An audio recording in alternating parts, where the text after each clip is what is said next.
আচ্ছা, সেকেন্ড পার্টটা দেখো, journal entry for redemption of preference shares. তিন পার্টে ভাগ হবে, একটা হচ্ছে বিফোর রিডেমশন, একটা হচ্ছে অন রিডেমশন, একটা হচ্ছে আফটার রিডেমশন। বিফোর রিডেমশন মানে রিডেমশন হওয়ার আগে। এবার রিডেমশন হওয়ার আগে কি কি কেস হতে পারে? রিডেমশন হওয়ার আগে টাকা অ্যারেঞ্জ করা হবে, তো টাকা অ্যারেঞ্জ করার জন্য তুমি তোমার অ্যাসেট বিক্রি করতে পারো। অ্যাসেট যখন বিক্রি করবে, অ্যাসেট লাভে প্রফিটে বিক্রি করতে পারো, লসে বিক্রি করতে পারো। ফর এক্সাম্পল, অ্যাসেটের ভ্যালু মনে করো, অ্যাসেট বা ফিক্সড অ্যাসেট বা ইনভেস্টমেন্ট, অ্যাসেট বা ইনভেস্টমেন্টের ভ্যালু মনে করো 100, আর বিক্রি করে পাচ্ছ 120, তাহলে অটোমেটিক্যালি বাকি 20 হচ্ছে প্রফিট। তো যখন আমরা করছি সেল অফ ফিক্সড অ্যাসেট আর ইনভেস্টমেন্ট, ব্যাংক মনে করো ফিক্সড অ্যাসেট কত বললাম, ফিক্সড অ্যাসেট মনে করো তোমার আছে প্রফিটে বিক্রি করেছো 100, আর ব্যাংক মনে করো পাচ্ছ 120, তাহলে বাদ বাকি 20 কি প্রফিট। উল্টো হয়ে গেল ওটা। আবার এমন হতে পারে ফিক্সড অ্যাসেটের ভ্যালু হচ্ছে 100 লাখ আর বিক্রি করে পেয়েছো 90 লাখ, তাহলে লস। তখন ব্যাংক কত হবে? ব্যাংক 90 লাখ 90 হবে, ইনভেস্টমেন্ট বা ফিক্সড অ্যাসেট 100 লাখ, বাদ বাকি 10 হচ্ছে লস। এই স্টার গুলোতে আমি অ্যামাউন্টে রিপ্রেজেন্ট করছি, জার্নাল দেখে নেবে। তাহলে সেল অফ ফিক্সড অ্যাসেট বা ইনভেস্টমেন্ট একটা হতে পারে। এবার ইনভেস্টমেন্ট যখন বিক্রি করবে বা অ্যাসেট যখন বিক্রি করবে, লস প্রফিট হতে পারে, তাই দুটো entry. Number 3, issue of debenture. Debenture issue করতে পারো, বাট মনে রাখবে ডিবেঞ্চারে টাকা ইউজ করতে পারি, বাট ডিবেঞ্চারের অ্যামাউন্টটা কখনো এটা বলতে পারি না যে প্রেফারেন্স ক্যাপিটালের বদলে ডিবেঞ্চার ইউজ হলো, সেটা বলা যেতে পারে না। জার্নাল কি? Bank to debenture, discount issue হয় না বলে ডিসকাউন্ট দিইনি, যদি প্রিমিয়াম হয় প্রিমিয়াম দিয়ে দেবো।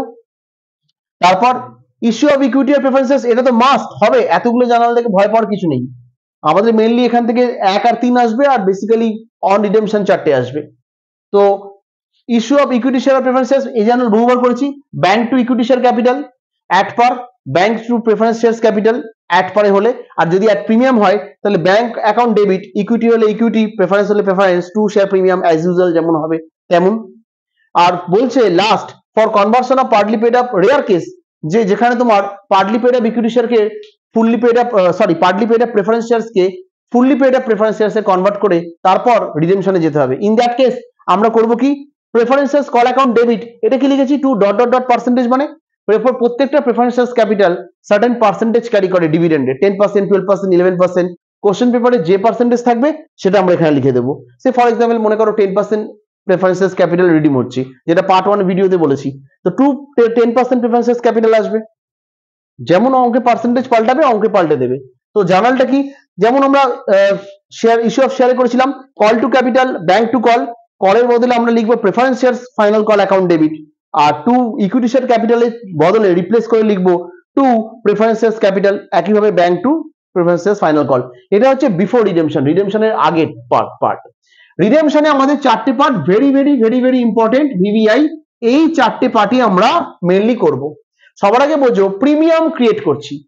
কোনো জিনিস তুমি যখন রিডেমশনে যাচ্ছ, for example 1 lakh capital, preference capital আছে, পেমেন্ট করার সময় কমিট করেছো 10% এক্সট্রা দেবে, প্রিমিয়াম দেবে 1,10,000, তাহলে এক্সট্রা যে 10,000 এটা নতুন লায়াবিলিটি, এই লায়াবিলিটি জেনারেট হচ্ছে। তো লায়াবিলিটি যখনই তোমার লাইফে আসবে, ব্যালেন্স শিট বুকস অফ অ্যাকাউন্টসে আমরা কি রেকর্ড করি? লায়াবিলিটিকে ক্রিয়েট করি।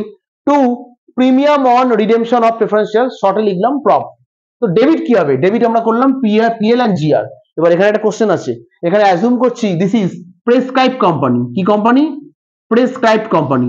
যদি এটা প্রেসক্রাইব কোম্পানি না হয় তাহলে কি হতো? যদি এটা নন প্রেসক্রাইব যদি হতো, নন প্রেসক্রাইব হলে কিছুই না, আগে বসাতাম শেয়ার প্রিমিয়াম ডেবিট, পরে আমরা করতাম জিআর আর পিএল কম পড়ে গেলে, দেন প্রপ। সিম্পল এন্ট্রি, শুধু মনে রাখবো প্রেসক্রাইবের ক্ষেত্রে জিআরপিএল থেকে প্রপ অ্যাডজাস্ট হবে, নন প্রেসক্রাইবের ক্ষেত্রে জিআরপিএল এর আগে শেয়ার প্রিমিয়াম ইউজ হবে। দুটোই দেখে নেবে, বাট জেনারেলি আমাদের রুলস হচ্ছে ফর সলিউশন পারপাস আমরা কিন্তু বিকম এর প্রত্যেকটা অঙ্ককেই প্রেসক্রাইব ধরে করব। যদি না অঙ্কে স্পেশালি বলে দেয় নন প্রেসক্রাইব, নন প্রেসক্রাইব বলে কিচ্ছু না, শুধু জিআরপিএল এর আগে শেয়ার প্রিমিয়াম দিয়ে প্রপ অ্যাডজাস্ট করতে হবে। Then due to preference share holder, তো অলরেডি তো প্রেফারেন্স ক্যাপিটাল ব্যালেন্স শিটের লায়াবিলিটি ছিলই, নতুন করে প্রপ ও লায়াবল, মানে 1 লাখ টাকা মনে করো প্রেফারেন্স ক্যাপিটাল ব্যালেন্স শিটের লায়াবিলিটিতে আছে, আরো 10,000 টাকা প্রপ আমরা অ্যাডিশন লায়াবিলিটি করলাম, তাহলে দুটো লায়াবিলিটিকে ডেবিট করে নালিফাই করে দেবো। Preference capital account debit, balance শিটের লায়াবিলিটিতে ছিল আর এখন ডেবিট করলাম, তার মানে কেটে গেল। প্রপ একটু আগে জেনারেট হয়েছে ক্রেডিট, প্রপকে এখন ডেবিট করলাম। সে ফর এক্সাম্পল মনে করো এটা 1 লাখ টাকা, এটা মনে করো 10,000 টাকা, তাহলে হোল্ডার্স কত হবে? হোল্ডার্সকে আমরা দিচ্ছি, হোল্ডার্স মানে কোন holders? Preferential holders 1,10,000।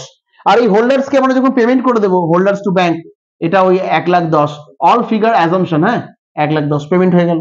Last CRR, ওই যে যতটুকু টাকা আমরা ট্রান্সফার করবো না জেনারেল রিজার্ভ থেকে বা পিএল থেকে, সেটাকে আমরা বলবো সিআরআর। আমরা যখন অঙ্ক করবো আমরা 3টে পার্টে অঙ্ক করব।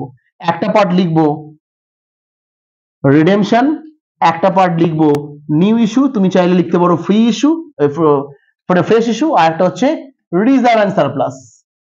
তো যে পরিমাণ ফান্ড, এখানকার ফান্ড মনে করো এটা 1 লাখ আছে, এখানে যদি তুমি 60 নাও তাহলে 40 তো তুমি জিআর বা পিএল থেকে নেবে না, তো জিআর পিএল থেকে যা নেবে তার নাম দেবে সিআরআর, যেটা আমি আগের ভিডিওতে বলেছি। তো GR account debit to CRR, এটা জিআর এর কম বদলে পিএল হতে পারে। তাহলে এখানে 4টে very very important, create premium, due to holders, paid to holders, transfer to CRR. রোজ অঙ্ক করতে করতে অটোমেটিক্যালি এটা তোমাদের গ্রিপে চলে আসবে। নাম্বার সি লেস ইম্পর্টেন্ট, যদি অঙ্কে কখনো বলে দেয় বোনাস ডিক্লেয়ার করতে, তখন আমরা বোনাস এন্ট্রি বানাবো। ফর এই যে লিখেছি for bonus issue, we use কি CRR, GR, PL, share premium, এটা বোনাস চ্যাপ্টার রেফারেন্স, জার্নালটা একই আছে। Bonus to equity share holder account debit to equity share capital, CRR এর টাকা বোনাসে যাবে। তাহলে মাঝখানে এটা কেন দিয়েছি? কখনো কখনো এমন হতে পারে, বলতে পারে সিআরআর এর অ্যামাউন্ট ইউটিলাইজ বোনাস, তখন আমরা করব bonus to equity share holder account debit to equity share capital and CRR to bonus to equity share holder. কখনো কখনো বোনাসের রেশিও বলে দিতে পারে 1:2 হেল্ড, 1:5 শেয়ার হেল্ড, তখন আমরা বোনাসের ভ্যালু বার করব এবং দেখা যাবে বোনাসের ভ্যালু থেকে সিআরআর এর ভ্যালু ছোট। ফর এক্সাম্পল বোনাসের ভ্যালু মনে করো 4 লাখ, সিআরআর বেরিয়েছে 2 লাখ, তখন বাদবাকি টাকাটা অ্যাজ পার বোনাসের rule GR, PL, share premium দিয়ে ইউজ করব। তো এই হচ্ছে টোটাল আমাদের জার্নাল। বেসিক্যালি ইম্পর্টেন্ট হচ্ছে 1, 2, 3, 4 অন রিডেমশনের ক্ষেত্রে, আর এটা যখন লাগবে তখন, বাট ওভারঅল জার্নাল হচ্ছে এইটা আমাদের। ওকে।